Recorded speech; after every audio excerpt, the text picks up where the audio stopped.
가매 여호와께서 한나를 돌보시사 그로 하여금 임신하여 세 아들과 두 딸을 낳게 하셨고 아이 사무엘은 여호와 앞에서 자라니라. 아멘. 기도하고 하나님 말씀 받겠습니다. 하나님 감사합니다. 5월을 맞았습니다.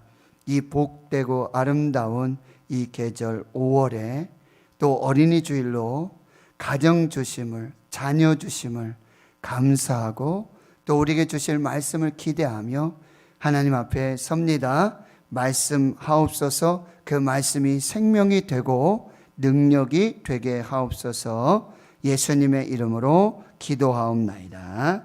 아멘. 사랑하는 성도 여러분, 행복하십시오. 성령 충만하십시오. 세상에서 가장 아름다운 것을 찾아서 그림을 그리고 싶어하는 화가가 있었습니다. 제일 먼저 목사님을 찾아가 만나 세상에서 가장 아름다운 것이 무엇인지 물어보았습니다.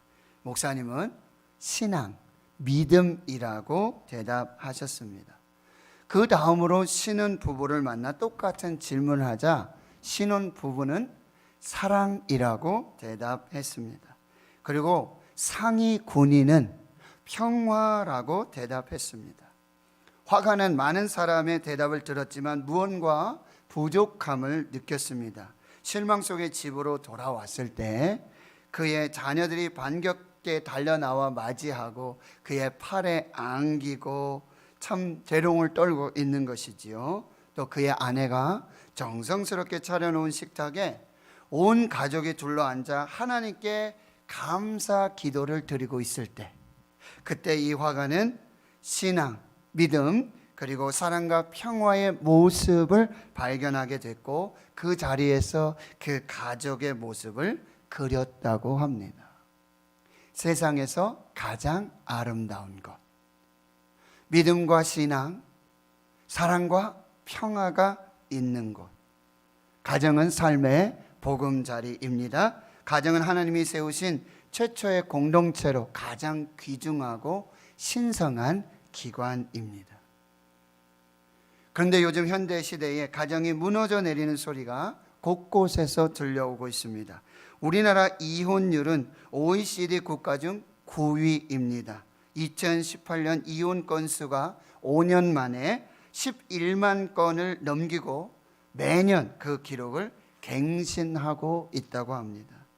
부부 간의 갈등, 부모와 자식 간의 문제, 가정폭력, 이혼, 비행 청소년 양산, 가정 파괴 등으로 저마다 몸살을 앓고 있습니다. 가정이 무너져 내리는 이 시대에 필요한 것이 무엇이겠습니까? 가장 중요한 것은 부부 간에 그리고 부모와 자식 간의 신앙적 자세가 핵심이라는 사실입니다. 가정의 달 5월을 맞았습니다. 그래서 저는 한 2, 3주 정도 해서요, 우리가 닮아갈 성경 속의 가장 모범적인 신앙의 가정을 살펴보고 그리고 우리 그리스도인들이 어떤 가정을 이루어야 하는지를 하나님 주신 말씀을 통해서 살펴보도록 하겠습니다. 먼저 세상에서 대조적인 두 가정의 모습을 제가 한번 말씀드리겠습니다. 바로 조나단 에드워즈 가정과 그리고 맥스 주크라고 하는 가정입니다. 조나단 에드워즈는 프린스턴 대학교의 총장을 지내셨고요, 미국 영적 대각성기에 가장 많은 영향을 끼쳤던 인물입니다. 그의 부인 사라 역시 신앙이 매우 훌륭한 사람이었습니다. 어떤 사람이 미국 영적 대각성기에 가장 영향을 많이 끼쳤던 이 조나단 에드워즈와 그의 후손을 추적해서 그의 가계를 연구했습니다. 그의 가문을 조사해 보았습니다. 그의 직계 후손이 지금까지 873명이었는데요. 그 가정에는 부통령을 비롯해 대학 총장, 교수, 의사, 성직자, 군인, 저설가, 법조인, 공무원, 정치인 등 600여 명의 사회 지도층을 배출한 믿음의 명문 가정을 세웠어요. 그런데 한편 조나단 에드워즈에게는 어린 시절 함께 보냈던 맥스 주크라고 하는 친구가 있었는데, 연구자는 그의 후손들도 그의 가문도 한번 추적해서 조사를 해보았습니다. 맥스 주크의 후손은 1292명인데 대부분이 살인자요, 매춘부, 도둑, 극빈자 등이 배출되었다라고 하는 거죠. 너무나도 대조적인 결과를 보여주고 있습니다. 자, 오늘 이제 성경으로 돌아와 보시면은요, 성경에서도 이 조나단 에드워즈와 맥스 주크의 이 두 가문이 천지 차이에 그런 결과를 가져왔던 것처럼, 오늘 성경 본문에 엘가나의 가정과 엘리의 가정, 이 두 가정이 대조적인 모습을 보여주고 있습니다.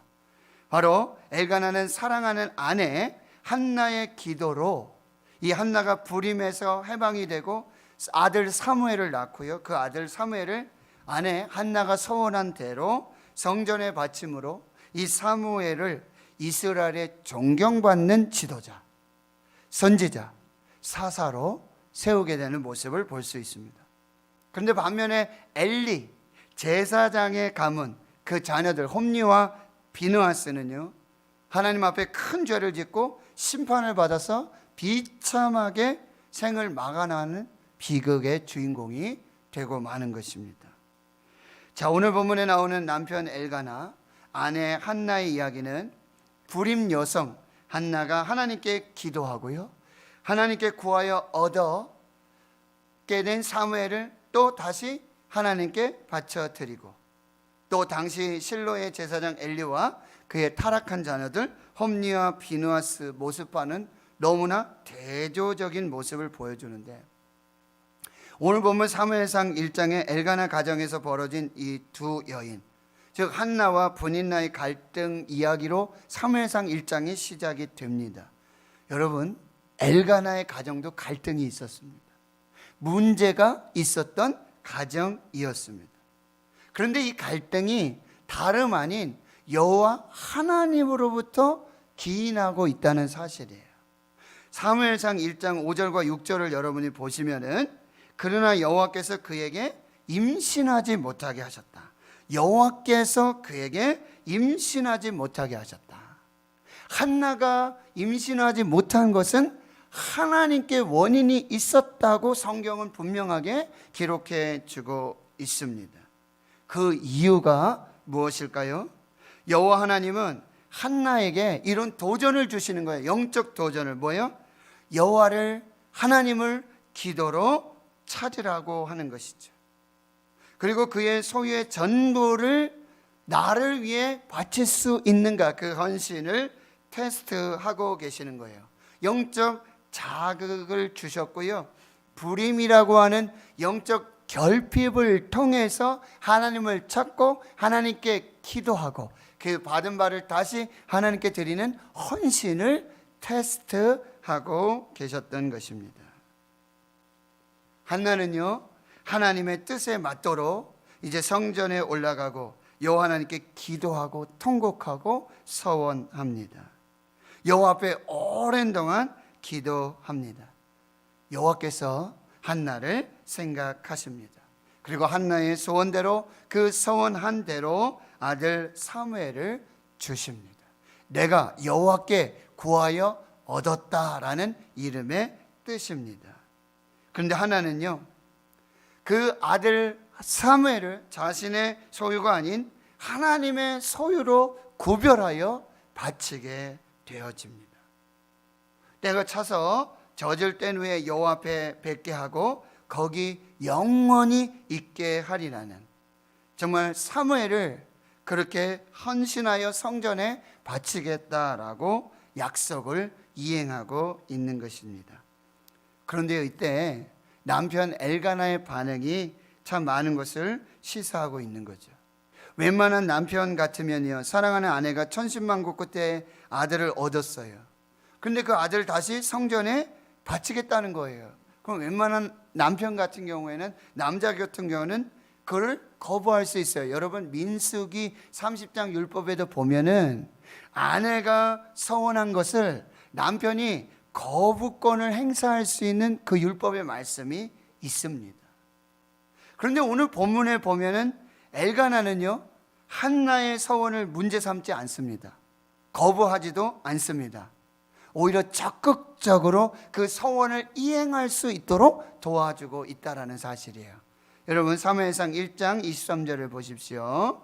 그의 남편 엘가나가 그에게 이르되 그대의 소견에 옳은 대로 하여 그를 젖되기까지 기다리라. 오직 여호와께서 그의 말씀대로 이루시기를 원하노라 라고 말씀하고 있어요. 여러분 오늘 가정에서 일어나는 갈등의 문제가 이 부부간의 생각이 다르고 부부간의 대화가 일치하지 않기 때문에 일어나는 일들이 너무 많다는 거예요. 그런 점에서 오늘 성경의 본문에 이 엘가나와 한나의 부부, 지금 한나가 여호와 앞에서 지금 신앙적인 결단을 행하려고 하고 서원을 확실히 지키고자 하는 이 아내 한나, 그런데 남편은 이를 무시하거나 거부하지 않고 오히려 지지하고 격려하면서 이 서원 이행을 앞장서서 도와주기까지 하는 이 남편 엘가나 그리고 아내 한나, 참 아름다운 모범적 가정의 그 부부의 모습을 보여주고 있다는 거예요. 특별히 한나는요, 자기가 그렇게 결단을 했지만 자기 남편 제사장 엘가나에게 자신의 어떤 서원 계획을 먼저 잘 이야기를 해요. 제사장의, 가정의, 영적 제사장의 영적 권위와 그 지위를 인정하고 존중해 주는 것이죠. 그리고 그 아내 엘가나는, 남편 엘가나는 이 아내 한나의 그 정말 하나님을 향한 진심 어린 사랑과 헌신의 마음들을 거부하지 않고요, 사랑으로 배려하고 축복하고 있는 모습을 보여주고 있다는 거예요. 그렇다면 여러분, 이제 오늘 본문 사무엘상 2장 12절에부터 나타난 제사장 엘리 가정의 대조적인 모습을 또 한번 살펴보겠습니다. 여러분 2장 12절에 보면 엘리의 아들들이 행실이 나빠서 여호와를 알지 못했다라고 기록하고 있습니다. 여러분 제사장의 아들들이 여호와를 알지 못하고 있었다고 말해요. 히브리 원문을 찾아보면 이 단어는 알다라는 단어는 야다예요. 이 얘기는 무슨 얘기냐면 인격적으로 하나님을 경험하지 못했다는 거예요. 인격적으로 하나님을 만나지 못했다라는 말씀이고요, 아예 하나님께 관심이 없었다는 의미를 말해주고 있습니다. 그러다 보니 이 아들들이요, 여호와 앞에서 저지른 악행이 심히 크고 있음을 여러분 12절에서 17절까지 길게 나열해서 이 제사장 가문의 그 자녀들의 악행을 신랄하게 고발하고 있는 모습을 볼 수 있는 것이죠. 어떤 사람이 화목 제사를 드려요. 그리고 그 고기를 삶아 나누고자 하는데요, 제사장의 사환이 누가 보낸 거예요? 엘리하고 그 엘리의 아들 두 아들 홈리와 비느하스가 보내는 사환이 와서요, 새 살 갈고리를 그 가마솥에 넣어가지고 가장 좋은 것을 다 빼가는 것입니다. 또 하나님께 번제를 드릴 때 기름을 태워드려요. 가장 귀한 것, 가장 좋은 것을 먼저 하나님께 향기로 올려드리는 것이지요. 그런데요, 제사장이 사환이 또 와요. 누가 보냈어요? 엘리가 보내고 엘리의 두 아들 홈리와 비느하스가 보낸 거죠. 그리고는 가장 좋은 부위, 날 것이죠. 피채, 하나님께 드려야 될, 하나님을 예배하고 하나님을 제사해야 될 그 예물을 자기가 지금 소유하겠다라는 말씀입니다. 하나님의 것을 가로채고 있는 모습이에요. 그래서 사무엘상 여러분 2장 17절에 보시면 이렇게 제사장 엘리의 아들들의 죄악을 고발하고 있습니다. 이 소년들의 죄가 여호와 앞에 심히 크면 그들이 여호와의 제사를 멸시함이었더라. 여러분 멸시하다는 얘기는 뭐예요? 제사를 멸시한다는 것은 그 제사를 받으시는 하나님을 무시하고 하나님을 멸시하는 그 행동을 자행하고 있다라는 사실입니다. 그리고 그 다음 본문에 보면 어떤 얘기들이 나와요? 회막에 수종드는 여인들과 동침하면서 성적인 문란함들이 그 제사장의 가문에서 그 아들 홈리와 비느하스 속에 나타나고 있음을 고발해 주고 있는 것이죠. 근데 이것은 전적으로 바로 그의 아버지인 엘리의 책임임을 하나님의 사람을 보내서 책망하고 계시는 것입니다. 여러분 사무엘상 2장 29절을 보십시오. 너희가 어찌하여 내가 내 처소에서 명령한 내 재물과 예물을 밟으며 내 아들들을 나보다 더 중히 여기고 있느냐? 내 아들들을 나보다 더 사랑하고 나보다 더 중히 여기고 너희 자녀들이 우상이 되었구나, 이런 말씀이죠. 내 백성 이스라엘이 드리는 가장 좋은 것으로 너희들을 살찌게 하느냐? 어찌 나의 소유를 지금 빼앗아가고 있느냐?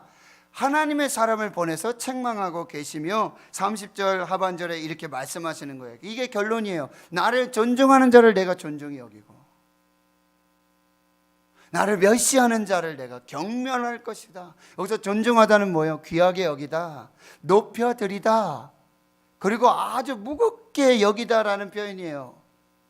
하나님을 가장 높여드리고 가장 무겁게, 가장 존중하고 가장 사랑하는 그를 내가 사랑할 것이고, 내가 역시 존중하고 축복할 것이고, 나를 무시하고 날 멸시하고 내 제사와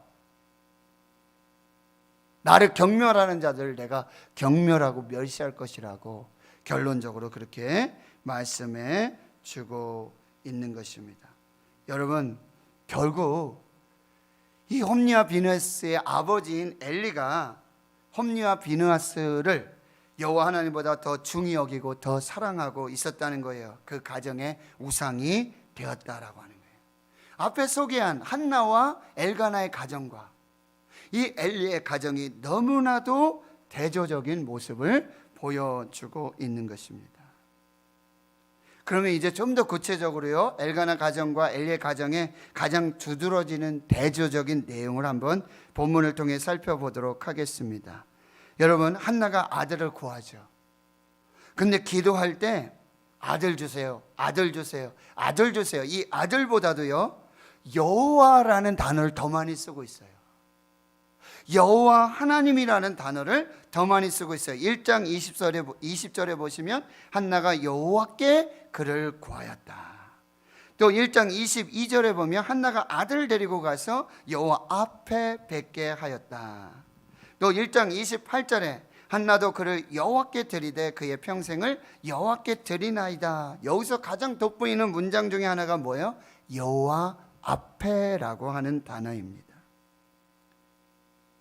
여호와 앞에 뵙게 하고 여호와 앞에서 자라도록 하고, 여러분, 사무엘이 여호와 앞에 나가고 여호와 앞에서 자라고 여호와 앞에서 삶을 살게 되는 가장 근본적인 이유는 뭐예요? 그의 부모인 엘가나와 한나가 마물 앞에서 그렇게 신앙 교육을 하고 성전 중심에서 말씀으로 예배 중심으로 이 자녀들을 교육하고 있다라는 사실이에요. 한마디로 엘가나와 한나는 그 사무엘보다 얼마나 귀합니까? 그 귀하고 귀한 사무엘보다도 하나님을 더 사랑하고 하나님을 더 귀중히 여기고 하나님을 더 존중히 여기고 있었다는 사실이에요. 하나님을 사랑함으로, 하나님을 존중함으로, 하나님을 귀 여김으로 그에게 주신 사무엘을 사랑하고 하나님 사랑이 먼저였다는 거예요. 그리고 자녀를 사랑하고 하나님의 존중이 먼저였고, 그리고 자녀를 존중하고 하나님께 예배하는 것이 먼저였고, 그리고 자녀와 함께 예배하였다라는 사실. 밤이면 여러분, 엘리 제사장은 눈이 점점 어두워지죠. 비둔해지고 눈이 점점 어두워져요. 이건 뭐예요? 영적인 분별이 안 된다는 말씀이에요. 그래서 성전에서 자지 않습니다. 자기 처소에서 잠을 자고요. 눈이 어두워진 영적인 이 둔감해진 엘리의 모습을 보여주고 있어요. 그런데 저는 말씀을 읽으면서요, 아무리 말씀을 찾아보고 몇 번을 이 본문을 읽어봐도 여러분, 엘리의 아내가 누구인지, 즉 홈리와 비느하스의 어머니가 누구인지 이름조차 없고요, 존재조차 없는 사실을 보고 제가 깜짝 놀랐습니다. 그렇기 때문에 이 자식들에 대한 영적인 교육이 제대로 시켜지고 지켜지질 않았다는 말씀이에요. 여호와 앞에 범죄하고 있는 것을 단호하게 막아서지 못하는 거예요. 여러분, 회막문에 수중도는 여인들과 동침하는 얘기를 들어도 아버지 엘리가 야, 그러면 안 돼, 그 정도로 끝냈다는 거예요. 적당하게 덮어주고 넘어가고 있었다라는 사실이에요. 그러니 여러분, 자식들도 홈리와 비느하스도 여호와를 알지 못했다. 뭐예요? 관심이 없었어요. 인격적으로 하나님을 경험하지 못하는 이런 일들이 제사장의 가문에서, 그 가정에서 지금 이루어지고 있다라는 사실입니다. 결국 이 제사장 엘리는 여호와보다 자식을 더 사랑했어요. 자식이 우상이 된 것입니다. 그리고 자식들은, 즉 홈리와 비느하스는 여호와께 관심이 없었습니다. 그래서 이 엘리의 두 아들의 죄가 여호와 앞에서 심히 컸다라고 기록해 주고 있는 것입니다. 반면에 사무엘은 어떻게 돼요? 여호와 앞에서 자라고 여호와 앞에 바쳐지고 어려서부터 세마포 에봇을 입고 여호와 앞에서 섬기는 사무엘. 근데 엘리의 제사장, 이 엘리의 자녀들도 여호와 앞에 있었지만 그들은 심히 큰 죄를 지은 그 두 아들의 모습을 보여주고 있다라고 하는 것입니다. 어떤 부모를 만나느냐에 따라 자녀들이 이렇게 대조적인 인생을 살 수 있다라는 말씀이에요. 복되고 형통한 가정, 행복한 가정, 명문 가정을 이루고 위대한 자녀를 배출하기 위해서는 이 부모들의 신앙, 부모들의 믿음, 부모들의 헌신, 부모들의 이 대화와 기도와 합심으로 이 자녀들을 길러낼 수 있다라는 말씀입니다. 다시 여러분, 조나단 에드워즈의 후손 이야기로 돌아가 볼까요? 그렇게 찬란한 영적 명문 가문을 이어가게 된 근본적인 원인이, 그것은 바로 이 에드워즈 부부의 경건한 신앙의 삶에 있었다는 거예요. 그 신앙을 통한 성경 교육, 기도 교육, 예배 교육을 통해서 이 믿음의 명문 가문이 일어나게 되었다는 거예요. 반대로 맥스 주크의 후손들, 그 어두운 그 자손들의 모습은 이유가 무엇이냐? 여러분, 이 에드워즈와 주크는요, 함께 교회학교 친구예요. 함께 교회학교를 다니던 친구예요. 그런데 어느 날부터가 이 맥스 주크가 믿음을 잃어버리고 교회를 떠나고 방탕한 생활을 하게 되고 불신 아내를 만나 결혼하게 되고 불신 가정을 이루게 되었다는 사실. 부모들의 신앙, 가정에서의 이 부모들의 신앙, 믿음, 예배, 교육이 이 자녀들에게 어떠한 영향을 주고 있는지 명백하게 보여주고 있다는 거예요. 오늘 성경 본문에서도 여러분, 엘가나의 후손 이 사무엘, 경건한 부모님들 엘가나와 한나, 그들의 기도, 그들의 예배, 그들의 헌신, 그들의 결단이 있었다는 거예요. 그러나 홈리와 비느하스에게는 영적으로는 여러분 제사장이었어요. 엘리 제사장. 겉으로 보기에는 제사장의 직분을 행하기에는 크게 별 문제가 없었어요. 그러나 그가 제사장이기에 앞서서 한 가정의 아버지로서, 한 아내의 남편으로서 그 자녀들을 위한 신앙의 삶은 문제가 있었다라는 사실이에요. 영적으로 흐릿해가는 그런 영성의 삶, 그리고 하나님보다 자녀를 더 사랑하고 자녀를 우상으로 섬기고 있는 엘리의 모습을 보여주고 있어요. 이 차이가 그 자녀들의 인생의 차이가 되었다라는 사실이에요. 어떤 가정에 태어나고 어떤 부모를 만나느냐, 이것이 너무나 중요하다는 말씀이에요. 물론 자녀들이 가정을 선택하고 자기의 부모를 선택할 수는 없지요. 그렇죠? 자녀들이 나의 가정을 선택하고 내 부모를 선택하는 그런 경우는 극히 드뭅니다. 그런데 우리는 어떤 가정을 만들어내야 될지, 어떤 가정을 이루어야 될지, 어떤 부모가 되어야 될지를 우리는 얼마든지 선택하고 준비하고 그렇게 세워질 수 있다라는 사실입니다. 저와 여러분은 엘가나의 가정과 같아요. 조나단 에드워즈와 같은 가정.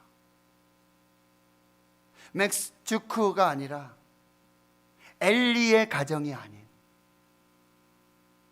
하나님을 예배하고 말씀으로 자녀들 교육하는 그 믿음의 가정과 믿음의 부모들이 되어야 하겠다라는 거예요.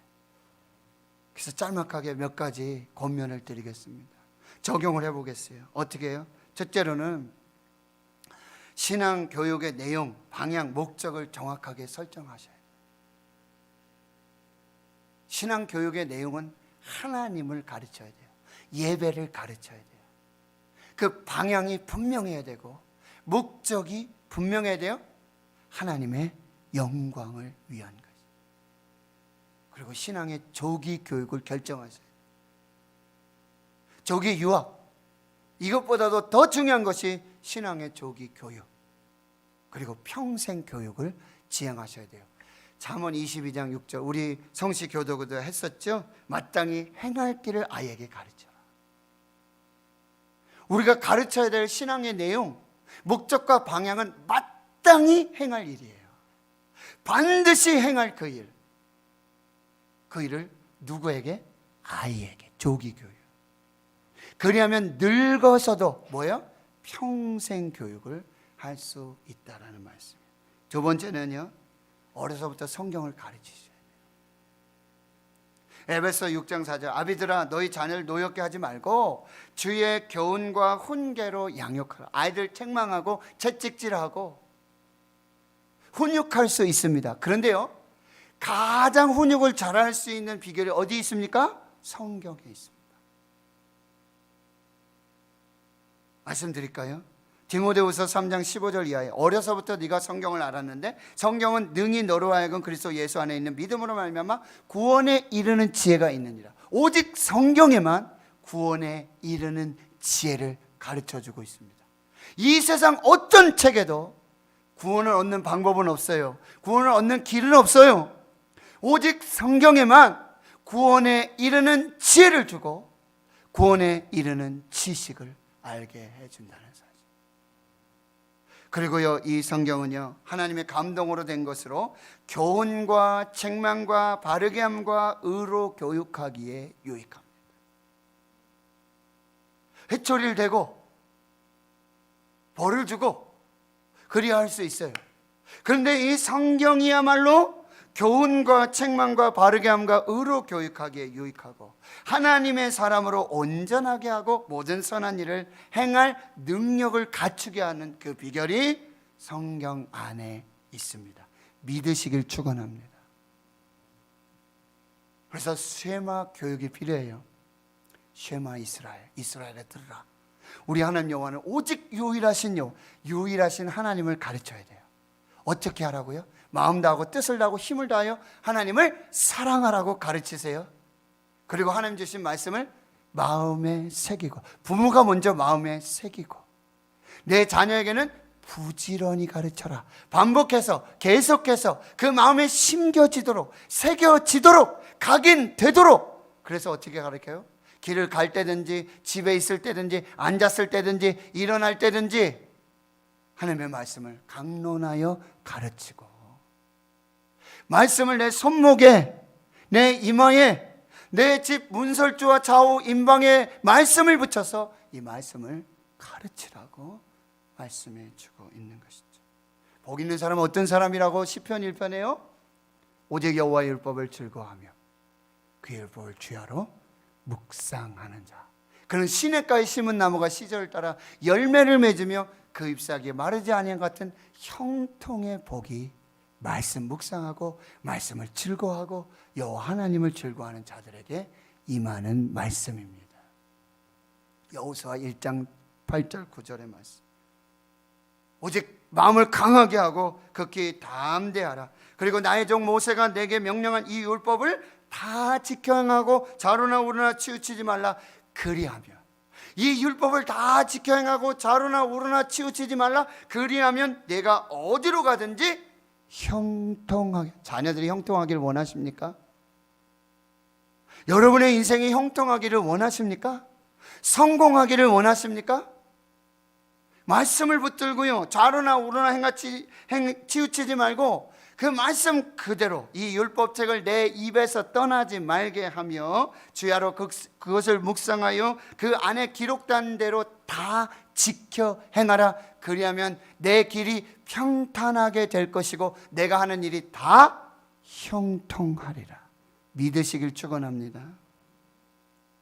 마지막, 자녀를 위해 기도하십시오. 자녀를 위해 기도하는 아빠가 되어야 돼요. 자녀를 위해 기도하는 엄마가 되어야 돼요. 기도하는 부모의 자녀 결코 망하지 않습니다. 부모의 기도는 하나님 가슴에 닿아서 반드시 응답의 역사. 우리 다니엘 기도에 간증하셨죠? 조명한 박사님, 꼴찌 박사님, 꼴찌하던 분이에요. 근데 미국인 양 어머니의 그런 기도를 받는데요, 그 편지를 받는데요, 어떻게 매번 그 편지의 끝이 무엇이었죠? 하나님은 너를 사랑한다. God loves you. 그의 사랑을 믿어라. Trust His love. 나는 너를 위해 매일 기도한다. I pray for you every day. 그 기도를 받고 이분이요, 정말 측량할 수 없는, 상상할 수 없는 그 역사를 이루게 되었다는 거예요. 여러분, 우리가 이제 기도문을 한번 같이, 자녀를 위한 기도문을 한번 같이 읽으면서 설교를 마무리하려고 그러는데요, 이 기도문은요, 더글라스 맥아더, 여러분 장관 아시잖아요. 태평양 전쟁 중에 오스트레일리아에서 서남 태평양 지역의 연합군 총사령관으로 근무하던 중에 58세에 아들을 얻었어요. 58세에 아더 맥아더 4세를 위한 기도문입니다. 그는 1942년에 올해의 자랑스러운 아버지로 뽑혔어요. 올해의 자랑스러운 아버지로 뽑혀서 그 아버지 역할에 남다른 노력을 하였는데, 맥아더 장군이 수상식에서 이렇게 말했습니다. 저의 소망은 제가 이 세상을 떠난 후에 제 아들이 저를 기억할 때 전쟁터에서의 제 모습이 아니라 가정에서 매일 하늘에 계신 우리 아버지요, 나를 전쟁터에 있었던 군인, 장군의 모습으로 기억하는 것이 아니라 매일 가정에서 하늘에 계신 우리 아버지요, 기도하는 제 모습을 기억해 주기를 원합니다. 자, 이제 자녀를 위한 기도문, 우리 함께 기도하면서, 여러분 목소리 내서 우리 함께 기도하면서 설교를 마무리하도록 하겠습니다. 네, 한번 보겠습니다. 시작.